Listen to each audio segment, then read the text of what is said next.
Buenos días, buongiorno, good morning. Thank you to all the students for being connected into this seminar. As you know, we started this academic year this new initiative called Gastronomy Shapers to listen, to learn, to get inspired from professionals, from people that are transforming gastronomy in different parts of the world. And today we have the privilege of having with us Massimo Bottura. I think this year it has been a moment for so many things, but also to look back and to reflect about what has been important, for us. And doing that, I must say that for Basque Culinary Center, Massimo has been key, has been essential from the very beginning to become what we are and what we do. It has been key to listen Massimo's ideas, Massimo's reflections, and also Massimo's actions. I remember that how important was for me, Massimo, when he was saying these four words, cultura, coscienza, y senso de responsabilità. I mean, I remember a conference here in our auditorium, and these words were like printed in our DNA, and it has been so powerful to his influence in our evolution. So it's a pleasure, and that's why it's such a privilege in these tough moments, and also knowing the effort that Massimo is doing to be with us, to welcome you, Massimo, to this seminar, to have the opportunity to listen to you and to get inspired as always. And also I would like to welcome Sasha Correa, that she will be in the dialogue with Massimo in this seminar. Massimo. Ciao Josemari, ciao. Grazie mille. La quarta parola è conoscenza, cultura, conoscenza, coscienza, senso di responsabilità. Certo, that's it. Ti ricordi quando eravamo fuori dall'hotel che parlavamo e mi hai detto che avevi questa idea dell'università? Sì. Mi ricordo perfettamente quel giorno lì. Sì. E parlavamo anche sul laboratori, sul produttori, la importanza. Tanti anni fa. E adesso... Tanti anni fa. Qui siamo. No, grazie mille, Massimo. Grazie a te. Voglio vederti in persona pronto. Sempre pronto. Grazie mille. Sasha. So Massimo, how about we talk in Spanish in perfect Italian? No. Do you want to talk in Spanish? No. Not good. No, the funny thing is Ferran, no? Ferran, I said, Ferran, I'm trying to speak Spanish now. And then at the end, I said, you didn't speak Spanish. You spoke Italiota. You didn't learn Spanish yet. And he said, if they understand you, they can understand me. Of course. So anyway, we're so happy to have you with us today. Like Josemari said, you are a force of nature, a contagious force also, and a chef that, opposed to what Enzo Ferrari would say, has always drive as fast as his guardian angel. Mm-hmm. And someone who from Osteria Francescana soon understood the real power of gastronomy and has been always taking us with him into what he calls a revolution. And I believe him for years. So I'm happy to be here with him because I also am lucky to be a close friend of him, I hope. And I would like Massimo to... Actually, you left Venezuela because I pushed you to leave Venezuela. That is absolutely true. He had to come to my life to take me away. But anyway, that is true. That is true. So, Massimo, maybe we go to some episodes of your life that are known, but since we are with students today, I think it's important to go back and hear from you in the distance of these years, what have been the most important parts of your story that led you to what you've become today. No, again, we have young people today with us. What is for you the most important thing to become a chef as you? Since the beginning, when I decided to, I don't know, there was something special when I grew up. Few moments that I spent with my family and my old brothers, in which I became interested in gastronomy. Special gastronomic trip, some incredible moment that the family was spending in amazing restaurants. The country place that my father owned, in which the farmers, they were growing every single ingredient that we were eating. The moment in which we were killing the pigs, and my grandmother was always saying, it's a spiritual action. The animal is giving his life for to feed the family. And most of the time the pig had a name, and those kind of things are one after the other. And at one point, when I was studying to become a lawyer, and I was my mom pushed me to follow one of my passion, and I've always been very interested in gastronomy, in music, in art, and but the door of the unexpected, the door of gastronomy was open at that moment, and I walk in. I always keep those doors open everywhere, from everywhere, at any point of view, because that means you don't have any you don't want to feel safe. You don't want to stay in a safety place, but you want to explore. You always ask yourself questions. You always have doubt in life. And it's the way to grow, to keep growing. And in that moment, I decided to walk in there, and that the rest is history. I met the most amazing people that they really helped me a lot. And in few years,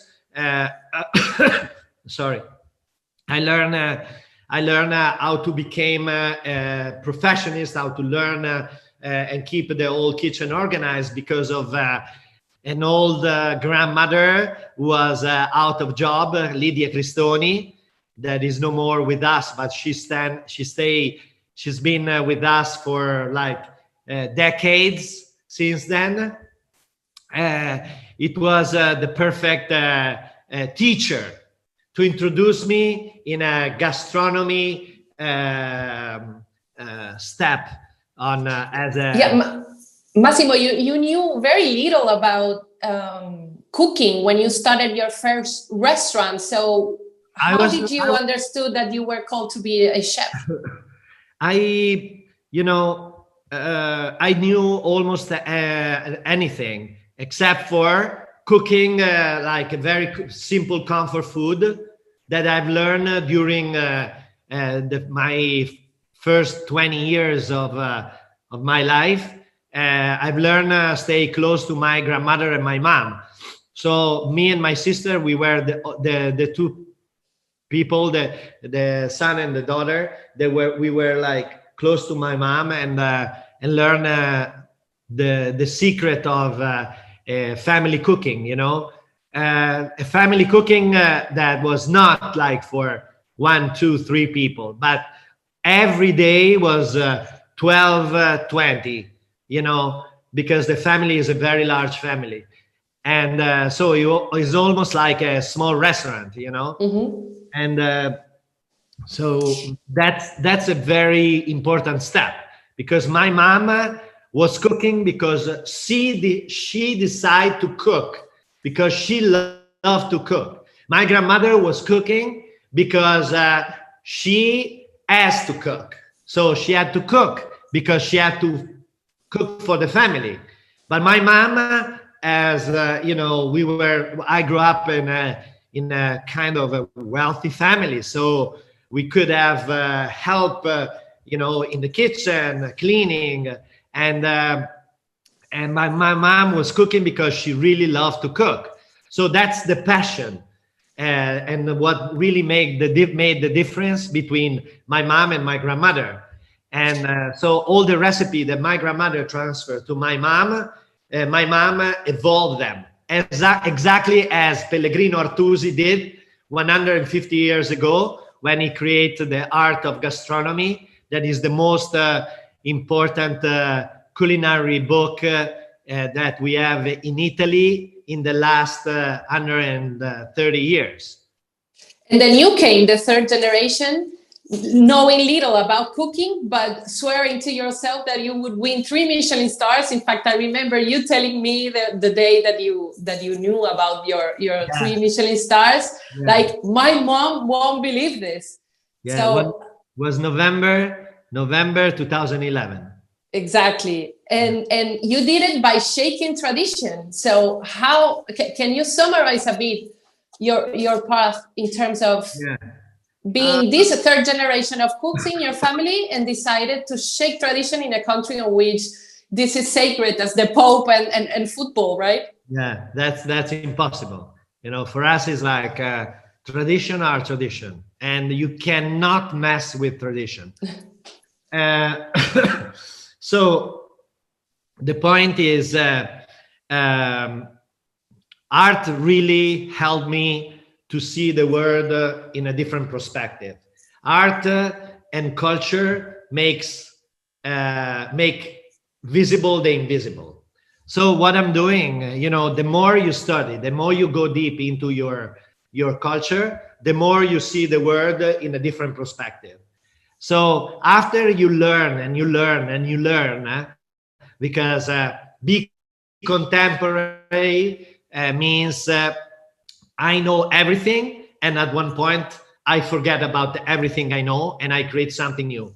I start learning from the first step, the classic French chef, 2 Michelin star from Piacenza, Georges Cogny, that is no more with us, even George. And then I moved to Monte Carlo with Alain Ducasse, and I learned the French contemporary. Ducasse at that time had just the Louis XV is the only restaurant he owned at that time, and it was the best restaurant in the world. He was the first one who did farm to table, and he was serving in France vegetables in the plate with no cream, no butter, just extra virgin olive oil, little touch of lemon, and the feeling of La Riviera, was unbelievable. And at that point, you keep evolving, keep learning. And what I learned from in this situation, I learned the obsession about the quality, not just of the ingredients, as I've learned from Ducasse, but the quality of the ideas. Because in '93, I spent the whole year in New York. I took a year off from my first restaurant, and I spent the year in New York, and where I met my wife Lara, and she introduced me to contemporary art, and the more you know about art, the more you want to know. So it's an extremely complicated process in your mind, because it's changing everything, changing the perspective of seeing things. And once you learn, you cannot go back.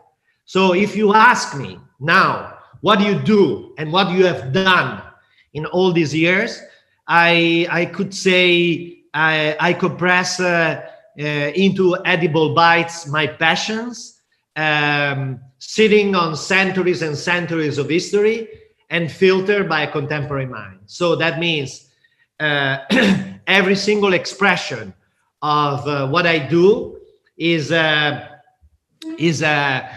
something that I have inside, that I've learned, and something that is mine. Because probably I've stolen from another chef, a musician, an engineer, or an artist. It's deeply Italian because I'm sitting on, my cooking is deeply Italian, even if it's totally abstract. But in another way, I filter by contemporary mind. That means I look at the past in a critic way and never in a nostalgic one, to bring the best from the past into the future. So this is the most difficult thing, because be critic and not nostalgic. It's a very difficult exercise, and is a very you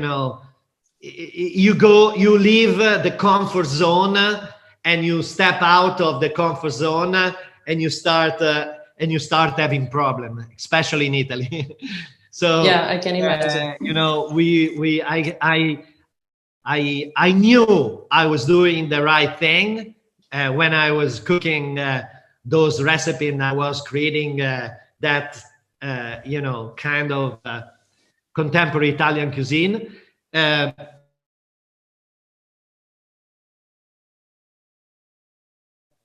Built by a contemporary mind. So I did it, and I started building a new cuisine that was very focused on terroir, but seen from 20 kilometers away. So looking at the big picture and not just cooking to cook. That's another. Massimo, is there a limit when you start to rethink tradition? Can someone go as farther as they can? There's a limit. That the limit is you always have to be in mind that you're not an artist, but you're an artisan. So what you cook is has to be good.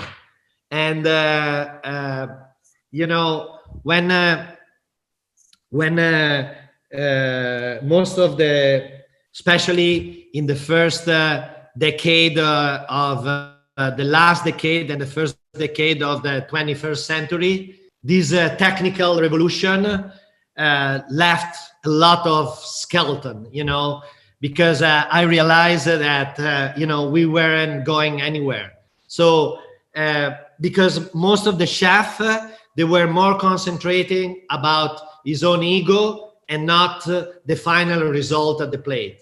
So when you were eating, you didn't have anything in your palate. So if you want to break tradition and you don't go over the tradition, keeping the flavor, you don't go anywhere, because the one they're gonna fight you, they're always gonna say you are I don't want to eat this stuff just because I want to eat this stuff. So the point is, you have to always keep in mind that you're not an artist, but you are an artisan, even if you are obsessed about quality. There is a Latin word that is called artiere. That means you're not an artisan, you're not an artist, you are in the middle. You are an artisan obsessed about quality. Okay. And is a figure that is between artisan and artist, because the artist is a very simple reason. The artist is free to do whatever he wants. The chef has to cook good food. As an engineer, has to build fast cars. Is exactly the same thing. Even if you build a Ferrari, even if you are Massimo Bottura and you are in a 3 Michelin star best restaurant in the world. And it's curious that you say this, because a lot of people say that chefs are artists, and you, knowing so much about art, are so clear about this. Yeah, people, they say that is because they don't know art. So the point is that. Because when you say that art can do whatever, it means that with art you can trigger like strong emotions, even these pleasant ones, right? And for you, as you're saying, if you are a chef, food needs to be good. It has to be flavor. So, for you, flavor is sacred, for what I understand, right? It is sacred. You know, you cannot build something and create something that is not, just for the sake of being creative. You cannot do whatever. Yeah, the act of eating is extremely, the process, for example, that I use to rebuild the new menu, the reopening of Osteria Francescana, was is an artist process, exactly the same. I saw a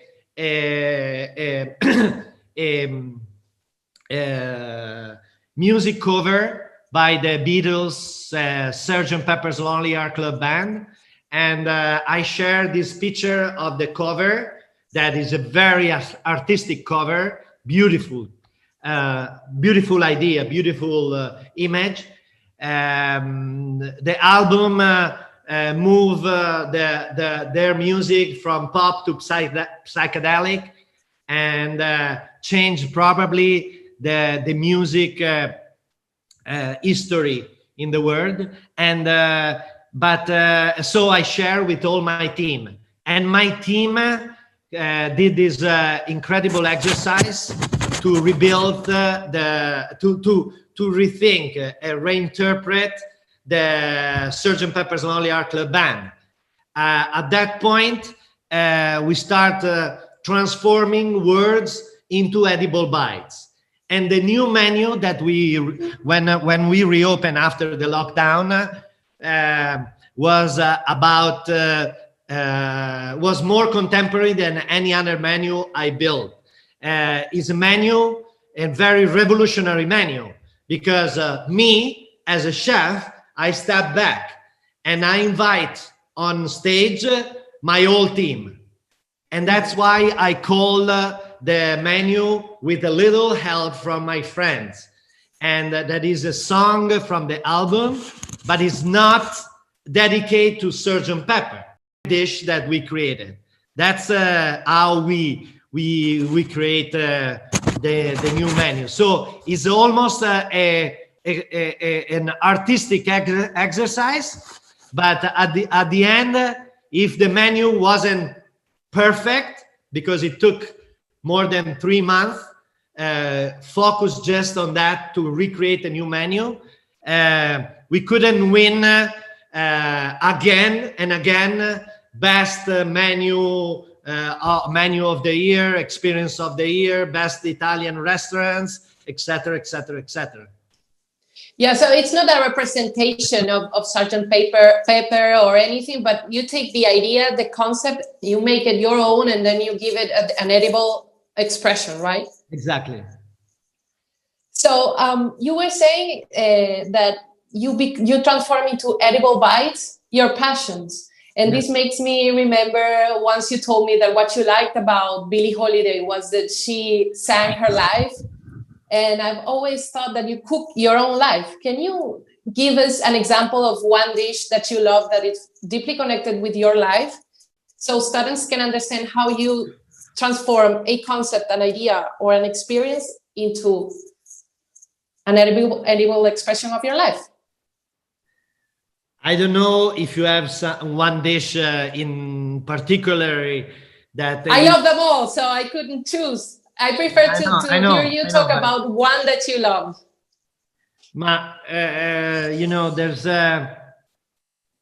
There's a lot of reflection. So I don't know what to choose. I would choose a dish that I created first in 1993. It's called 5 different age Parmigiano in 5 different texture and temperature.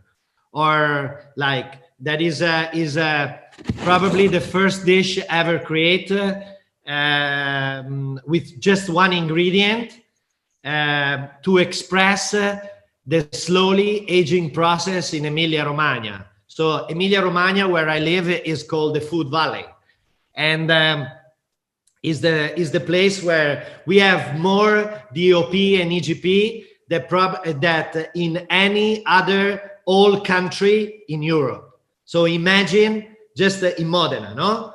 And imagine how deep is the culture for food here.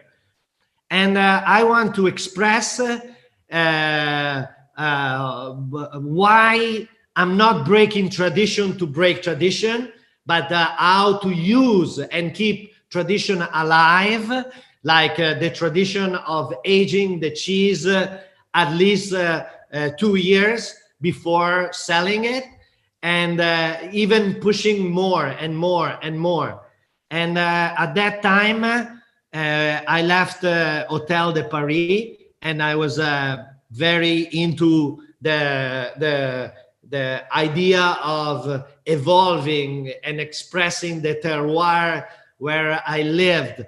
And so I started using several different techniques, but also several different Parmigiano Reggiano from the hills, from the mountains, from the flatland, and in different with different milk, different aging process, and transforming into a demi-soufflé, a sauce, a crunchy galletta, and evolving and evolving and evolving.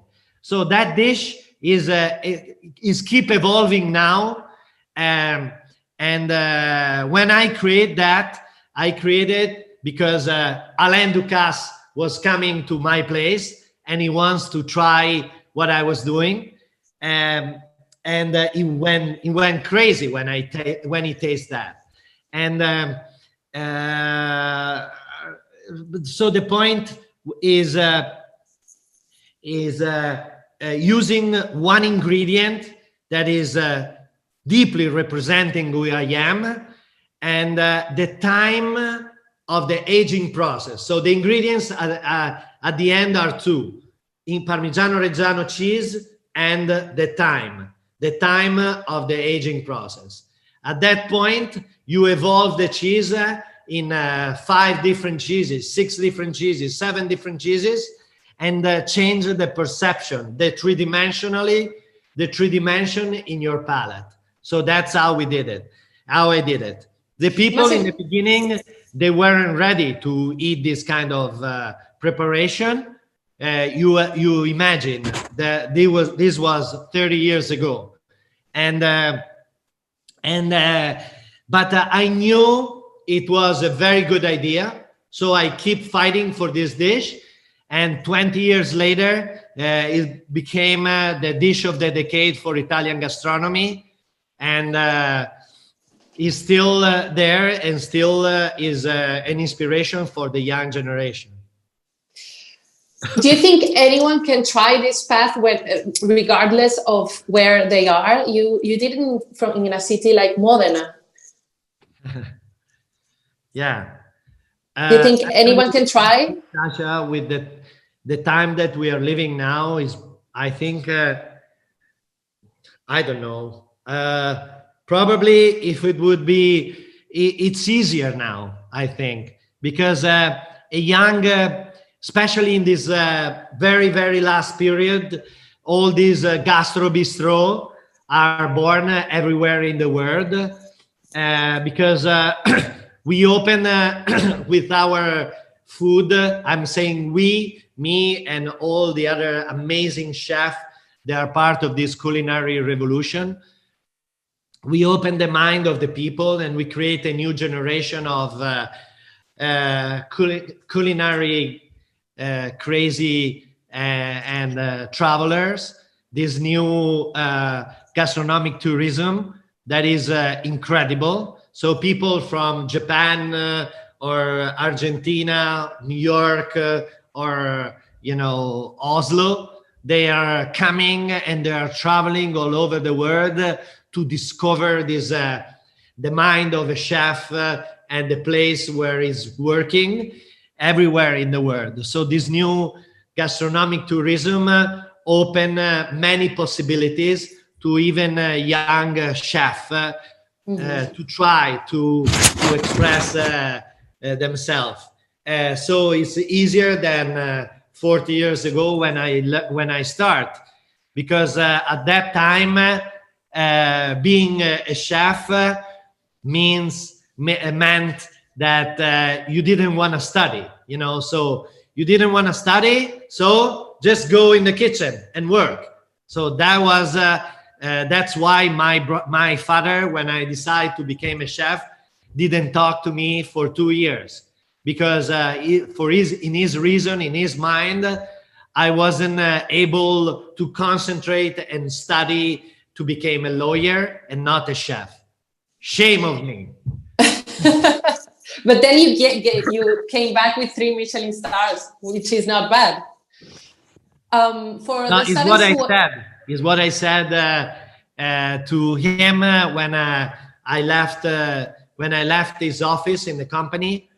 I said, Papi, so that means Dad, you're gonna see when I'm gonna bring in Emilia Romagna 3 Michelin star. So I really had that in mind. For me, it was growing up, we were like crazy about restaurant, and we were traveling already in the 80s, in the 70s, in the 80s for Michelin restaurants. So it was something crazy that I had something to say to my dad. But at the end, I always kept that dream in my mind. So for students who are listening, it's important to listen your views about creativity. What is creativity for you, and what triggers creativity? Creativity. Creativity is always to keep a door open for the unexpected. And along the journey of on the creative process, you always you don't have to lose yourself in your everyday life. Creativity is the secret is to keep always the space in your life, in your everyday, open for poetry, in which you can jump and imagine to serve a broken lemon tart even in a 3 Michelin star. When we were talking about before with Josemari, who mentioned 4 words that for me are extremely important: culture, knowledge, consciousness, and sense of responsibility. And to have culture is and study is one of the most important thing in life. Culture is not having a stockpile of informations, but the capacity to understand the complexity of life. Culture is the place we keep sacred. It's our relationship with the people around us. Someone who has culture has a deep understanding of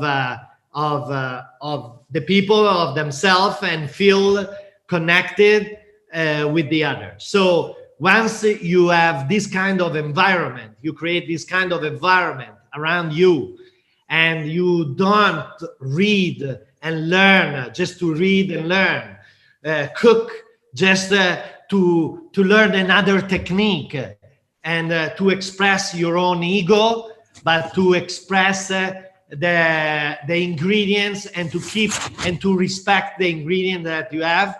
At that point, you create something new. And once you create something new, you are in the process of creativity. The most important thing is don't forget about the flash in the dark that usually comes out in your everyday life. If you do that, you get lost into the everyday life, and is the most alienated work that you can have and you can do. Be in the kitchen, isolated from everyone, with your knives, cook, chopping, saute, and serve. If you don't get lost in your everyday life, you can walk into the kitchen and be creative. So that's very, very important. Does your idea of avant-garde cuisine change in time? Avant-garde, you know, I don't know what it means, avant-garde. You know, to me, if you look at what those words, culture, knowledge, consciousness, a sense of responsibility, and you analyze that, you can see you can see a lot of things, you know. Yes, there's a culinary, you know, there's a culinary revolution that has been done, a humanistic revolution since probably 2015, if we can give a date. So the moment in which we had the Universal Exposition there in Italy, in which the theme was Feed the Planet, and that culinary revolution is there now, is everywhere. Even Michelin, since this year, start prizing restaurant with the green star to prize the most sustainable restaurant. But you know, I asked myself recently some question, you know, and what is the purpose of a restaurant in 21st century? Is this a place to have a meal? Is a place to learn and discover? A place where culture is proceed and shared? You know, I always thought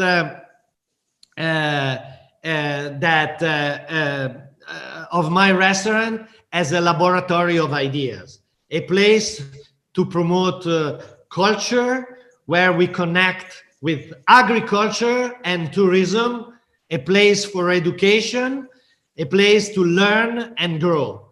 So these connections are important to us, and as I said before, they keep us from isolating ourselves in the kitchen.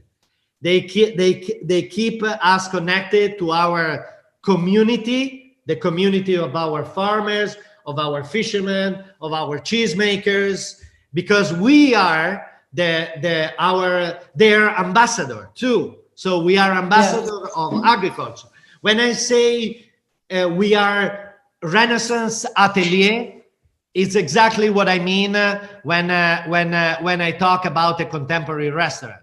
You know, a contemporary restaurant is a place where we create culture. We are ambassador of our agriculture. We create a new tourism. We learn. We teach. So we teach and we shape the mind of our apprentice, and we are the example for social gesture. I was telling you that you know, Ursula von der Leyen, our president in the European Community, asked me to give and to shoot a video as an example of what it is fighting food waste, fighting you know, fighting for climate change and reach the goal for 2050. And you know, imagine in 2020, you know, the president of European Community asked a chef to shoot a video about that and be the example for the young generation. So this is the role of a chef in 21st century.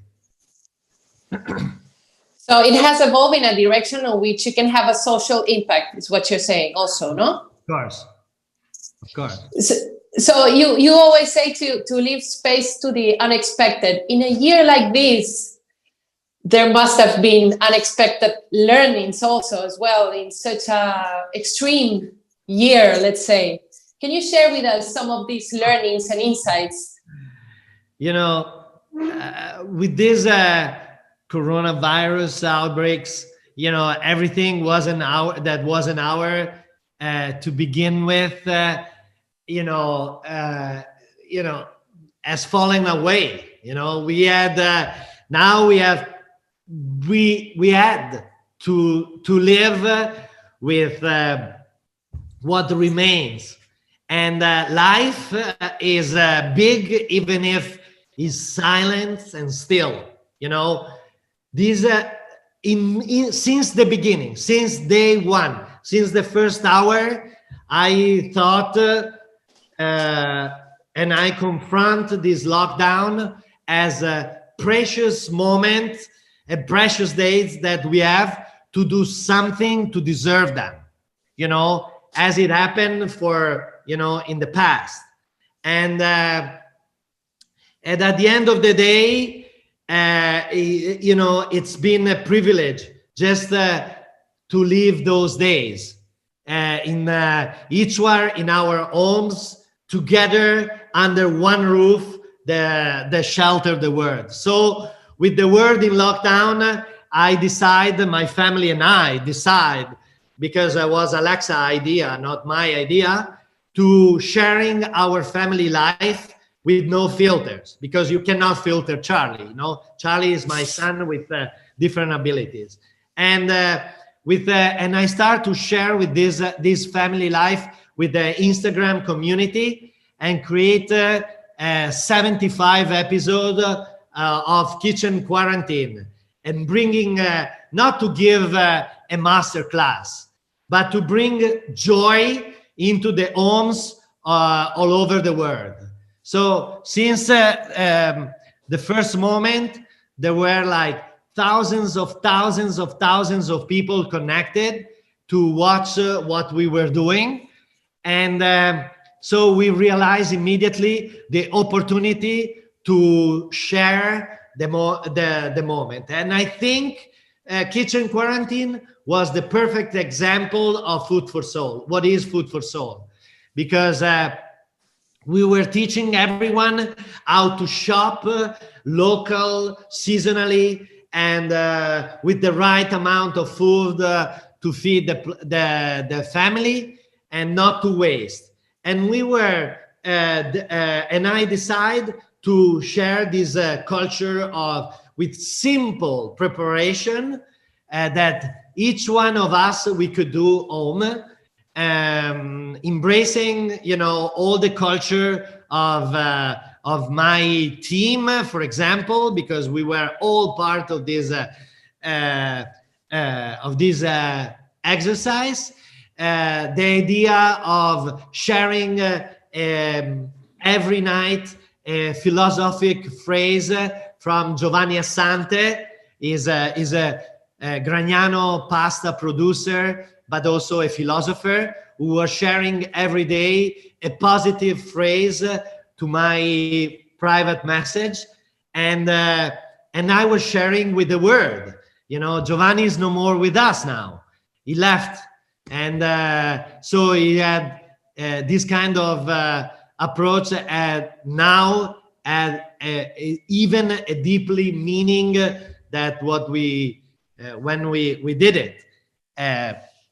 What I love also about Kitchen Quarantine is that you found a way to give joy, which is something that everyone finds in Osteria Francescana, not only to your clients, not only to the people of Food for Soul, but you found a way to really open up this code of yours of happiness, joy, and flavor to so many people. So it's going beyond the restaurant, right? Yeah, it was a very simple idea that changed the perspective of the lockdown for many people, and this kind of joy helped a lot of people in the world. You have no idea how many thousands of messages we were receiving every day. Like big companies, like for example Google, ask us to give a special edition of Kitchen Quarantine after Kitchen Quarantine, to connect all Google employees from all over the world and push them to cook together with us. during, in a kitchen quarantine special edition. Like Facebook asked me to give an interview because they publish in a primal page of the first page of his Facebook profile, because they said for us, kitchen quarantine is the perfect example how to use social media. And we also won a Webby Award, me, Alexa, and one iPhone, we could win a Webby Award. There are companies that invest millions of dollars to win a Webby Award.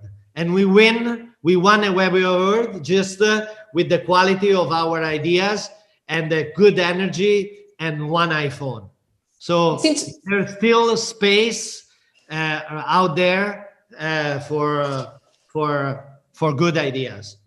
It's amazing. With one iPhone, you amplified so much the philosophy behind the restaurant and your family, of course. But it makes me think of how this digital world, it's giving us an opportunity to amplify so much. Yeah. No, like the views of chefs. The biggest market is there, and for 90% is undercover. So undiscovered. So, for the young generation, it's extremely important to learn this lesson, and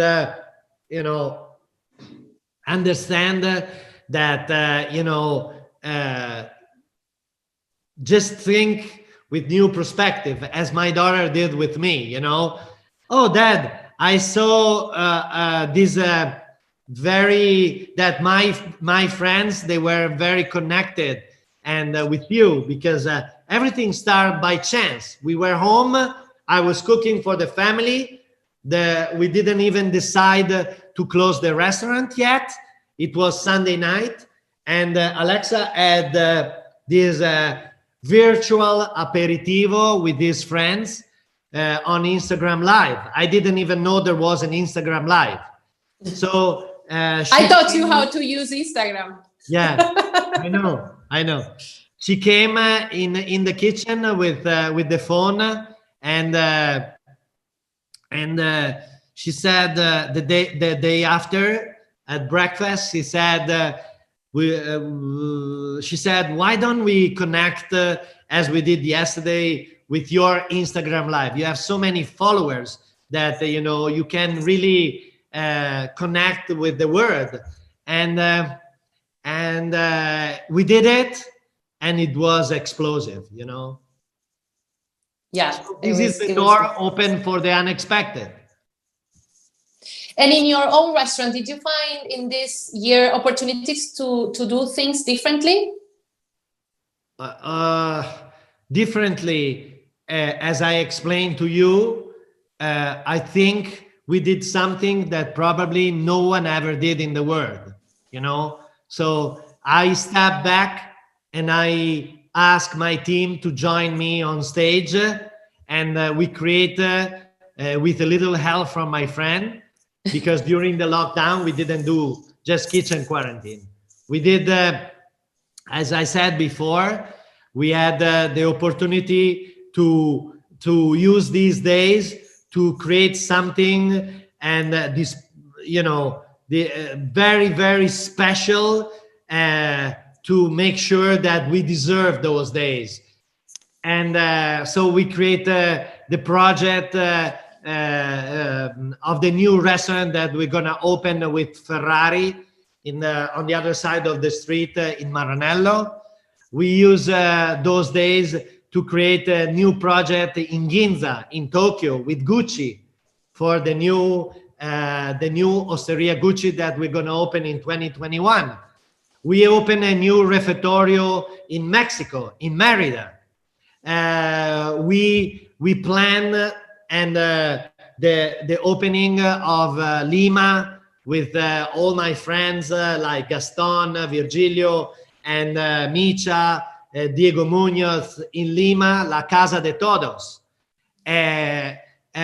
So we were discussing to keep going with the refectorio in New York. So all these projects, they were able to do to be done because all this precious time that I have.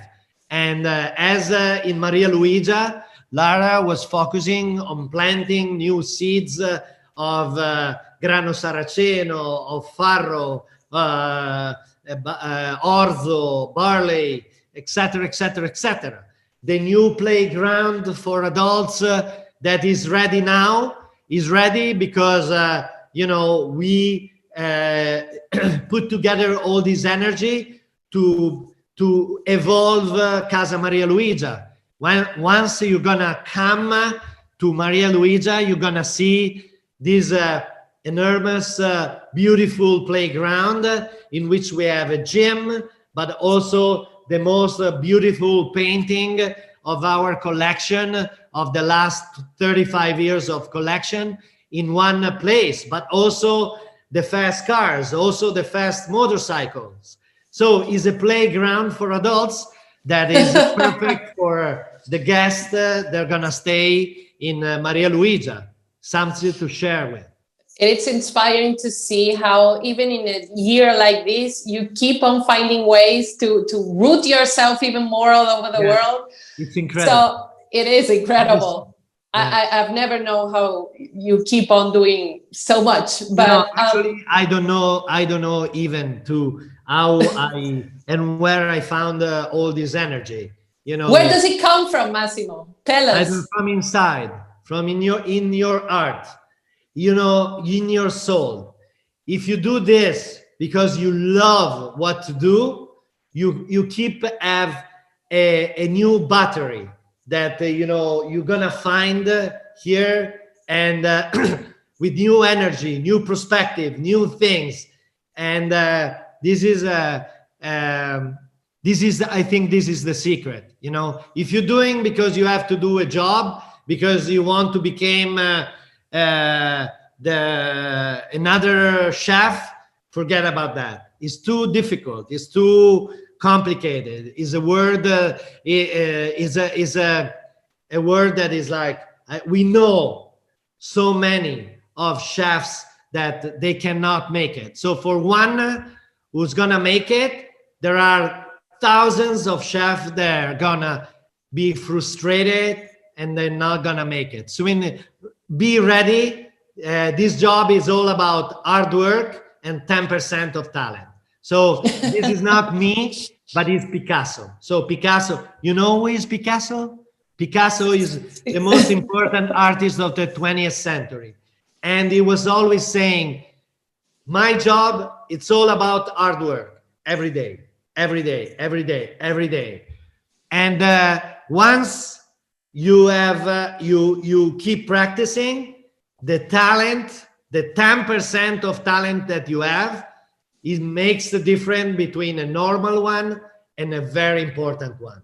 So is what it is. And Bob Dylan, another giant. I was gonna say that my hero, was always saying the secret of success is waking up in the morning, going to bed in the night, and in the meantime you do what you have chosen to do, not what the other they're telling you to do, but what you have chosen to do. So this is very important. Massimo, to close, because we don't want to take that much time. In fact, you have given us so much already. But it's also a year in which many think that it's a complex industry. We are seeing also restaurants being closed, like some opportunities are fading. So for these young students, what would you say to them? For you, is it time to study, to bet, to do the unthinkable? You know, we've heard so many people saying it's time to be disruptive or to adapt or to just go into pause. What's your opinion? Oh, come on. Don't even think about to go and live the metaphysic of yourself. Come on, you have to ride your life. You have to be the one who lead your life. Otherwise, you get lost into the everyday life. You know, there's a lot of action now that we have to change. We didn't have time to confront the social, aspect of our job that is extremely important. But you know, it's one of the most important thing, you know, and to change the perspective of the world, that we have to do it, because the role of a chef is much more than the sum of our recipes in 2021. You cannot I cannot be remember with for all the recipe and bollito non bollito and the compression of pasta and beans and the crunchy part of the lasagna and oops, I dropped the lemon tart. Is much more. Is the change the behavior. Begin with the education, better food education for the better food future. So it's the role of a university is extremely important in this situation. It begins with your friends, your you know, students, and for us with our children, you know, teaching them to know food, appreciate and value it. But it doesn't end there, because even for the adults, even for us, re-educate adult about how to shop, how to cook and eat. And is what I did with kitchen quarantine, you know, remind the public to use their voice and through you know, what they have chosen to buy. You know, if you buy well, you help the whole community around yourself. We have to encourage food system that favor sustainable resources, artisan production, relationship, respect for products, and for the people who make them. The act of cooking in 2021 is an action.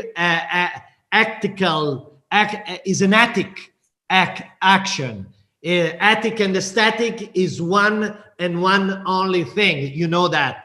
I spoke about that even probably in the Basque culinary, because the aesthetic by himself doesn't go anywhere. So we have to start asking where our food comes from, where we can secure its future. Every step of the chain has been carried out in an ethical structure, and the final results of this action, they have to be better and even more delicious, because at the end is even more delicious. Everyone